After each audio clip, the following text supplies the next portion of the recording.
The guarantee of assured placement with highest salary package. Academic year 2023 to 2024, 100% placement. Admission opens in Saint Mother Teresa Engineering College. பெரும் எதிர்பார்ப்புக்கு இடையே நாடாளுமன்ற தேர்தல் முடிவுகள் வெளியாகி அரசியல் களத்தை பரபரப்பாக்கியுள்ளன. அதில் அதிகம் கவனிக்கப்பட்டவர்கள், வேட்பாளர்களாக களமிறங்கிய திரை நட்சத்திரங்கள், அவர்களில் வென்றவர்கள் யார், வெற்றி வாய்ப்பை பறிகொடுத்தவர்கள் யார் என்பதை விரிவாக பார்க்கலாம். அரசியல் கட்சிகள் தங்கள் கட்சியின் முக்கிய பிரதிநிதிகள் மட்டுமின்றி சினிமா நடிகர்களையும் வேட்பாளர்களாக்கி களம் கண்டன.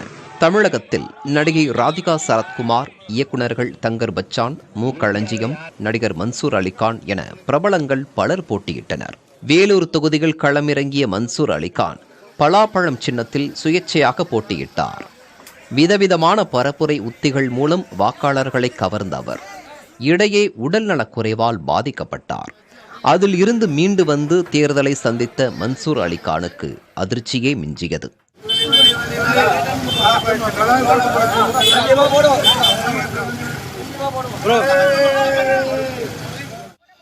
பலாச்சுளையை போல் இனிக்கும் வெற்றி கிடைக்கும் என நினைத்தவருக்கு தோல்வியே மிஞ்சியது.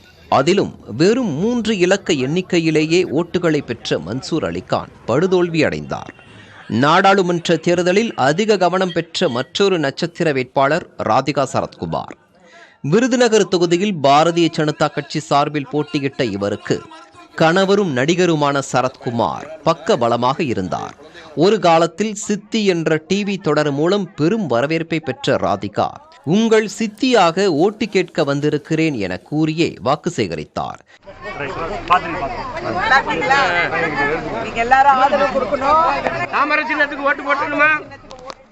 விருதுநகர் காங்கிரஸ் வேட்பாளர் மாணிக்கம் தாக்கூரிடம் வெற்றியை பறிகொடுத்தார் ராதிகா. இவ்வரிசையில் கவனிக்கப்பட்ட அடுத்த வேட்பாளர் இயக்குனர் தங்கர் பச்சான். மண்வாசம் வீசும் கதைகளை இயக்கி ஹிட் கொடுத்த இவர் தன் மண்ணுக்காகவும் மக்களுக்காகவும் போராடப் போவதாக கூறி தேர்தலில் களமிறங்கினார். எனக்கு தமிழ்நாட்டில் இருக்கக்கூடிய அத்தனை துறை, அது அரசியலா, பத்திரிகையா, ஆன்மீகமா, விவசாயமா, எந்த துறையில் இருக்கிற எல்லாரையும் நேரடி பழக்கம் உண்டு எனக்கு. நான் போய் ஒன்று கேட்டால் முடியாதுன்னு சொல்லுவேன். எதிர்கட்சின்னு சொல்றீங்கல்ல, எதிரணி, அவங்க எல்லாமே நண்பர்கள் தான். நான் அவங்களுக்கு சொல்றேன் ஒண்ணே, தயவு செஞ்சு நீங்க 39 ஞாபகம் பண்ணிட்டு போங்க.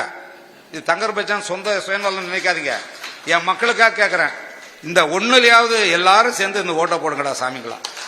இதுக்கு மேல நான் எப்படி கேட்பேன்? பாமக சார்பில் போட்டியிட்ட இவருக்கு சுமார் 2 லட்சத்திற்கும் அதிகமான வாக்குகள் கிடைத்தன. ஆனால் காங்கிரஸ் வேட்பாளர் விஷ்ணு பிரசாத்திடம் பெரும் வித்தியாசத்தில் தோல்வியடைந்தார். விழுப்புரம் தொகுதியில் போட்டியிட்ட இயக்குனர் களஞ்சியம் விடுதலை சிறுத்தைகள் கட்சி வேட்பாளர் ரவிக்குமாரிடம் தோல்வியடைந்தார். சுந்தர தெலுங்கின் புகலிடமான ஆந்திர மாநிலத்தில் நடந்த சட்டமன்ற தேர்தலில் நடிகை ரோஜா போட்டியிட்டார். ஒய்எஸ்ஆர் காங்கிரஸ் கட்சி சார்பில் நகரி தொகுதியில் போட்டியிட்ட அவர் தெலுங்கு தேசம் கட்சி வேட்பாளர் கலிபானு பிரகாஷிடம் தோல்வியடைந்தார். 45,000 வாக்குகள் வித்தியாசத்தில் தோல்வியடைந்த ரோஜா முடிவு அறிவிக்கப்படும் முன்னரே வாடிய முகத்துடன் வாக்கு எண்ணும் மையத்திலிருந்து வெளியேறினார். தெலுங்கு சினிமாவின் 2 மாஸ் ஹீரோக்கள் பெற்ற வெற்றி ஆந்திர அரசியலில் கவனம் ஈர்த்துள்ளது. ஆக்ஷன் ஹீரோவாக கொண்டாடப்படும் பாலகிருஷ்ணா தெலுங்கு தேசம் கட்சி சார்பில் போட்டியிட்டு வெற்றி பெற்றுள்ளார். தேசிய அளவில் முக்கிய தொகுதிகளில் பாஜக தன் சினிமா வேட்பாளர்களை களமிறக்கியது. ஹிமாச்சல் பிரதேசத்தின் மண்டி தொகுதியில் போட்டியிட்ட நடிகை கங்கனா ரணாவத் 74,000 வாக்கு வித்தியாசத்தில் காங்கிரஸ் வேட்பாளரை வீழ்த்தி வெற்றி பெற்றார். உத்தரப்பிரதேச மாநிலம் மதுராவில் போட்டியிட்ட நடிகை ஹேமா மாலினி 29,000 வாக்கு வித்தியாசத்தில் வெற்றியை தட்டி சென்றார்.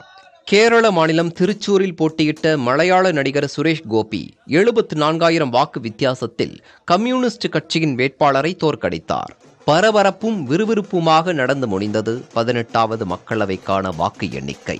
திடீர் திருப்பங்கள் நிறைந்த தேர்தலுக்கு திரை நட்சத்திரங்களின் பங்களிப்பு சுவாரஸ்யத்தை சேர்த்தது.